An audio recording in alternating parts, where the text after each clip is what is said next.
Blood pressure high होने पे या फिर ब्लड प्रेशर से कोई बीमारी होती है क्या? हाँ, होती है ना, हाइपरटेंशन।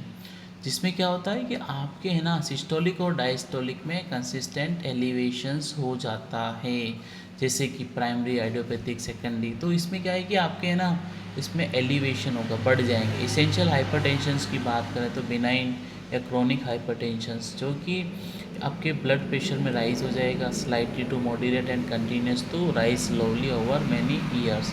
तो क्या है कि हार्ट फेलियर है, सेब्रोवेस्कुलर एक्सीडेंट और मायोकार्डियल इन्फेक्शंस, जो कि फर्स्ट इंडिकेशन ऑफ हाइपरटेंशन आपके नॉर्मल रहते हैं। इसके रिस्क फैक्टर क्या है? मोटापा है, डायबिटीज़ है, कुछ फैमिली हिस्ट्री है, अगर आप बीड़ी सिगरेट तंबाकू पीते हैं या फिर आप बहुत ज़्यादा नमक इंटेक करते हैं, तो ये सारे के सारे आपके हाइपरटेंशंस के रिस्क फैक्टर्स रहते हैं। अब बात करेंगे मेलिग्नेंट हाइपरटेंशंस की। एसिलेटेड तो ये जो रहता है ना, हाइपरटेंसिव डिजीज़ रहती है। डायस्टोलिक प्रेशर एक्सेस में 120 mmHg कॉमन रहता है। सीरियस और क्विकली अपरेंट हो जाता है, हिमोरेजिस हो जाएगा, रेटिना, पेपेरिडोमा, ओडिमा, ऑप्टिक में, इंसिफेलोपैथी में। All of this things are important. So in secondary hypertension में आपको है ना क्या होगा, आपका 5% बीमारियां बढ़ जाएगी, जैसे कि किडनी डिजीज़ हो गया। आपका ब्लड प्रेशर बढ़ेगा तो आपको किडनी डिजीज़ आ जाएगी, जिसमें आपका एंडोक्राइन डिसऑर्डर में एड्रिनल कॉर्टेक्स हो गया, इसमें कॉर्टिसोल हार्मोन का सिक्रेशन आपका बढ़ जाएगा।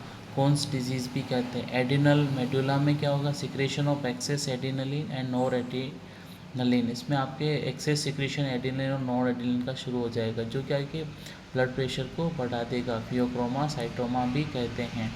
अब स्ट्रक्चर ऑफ एओर्टा में हाइपरटेंशन डेवलप हो जाएगा, branching arteries proximal to the site of structure, congenital coarctations. All of this things are very very important for managing all of this things. अब इसका आप है ना हाइपरटेंशन में कुछ मेडिसिन के साइड इफ़ेक्ट से होता है, जैसे आप स्टीरॉयड ले रहे हो, ओरल कॉन्ट्रासेप्टिक्स ले रहे हो, तो भी आपको है ना ये सारी समस्याएं आना शुरू हो जाएगा।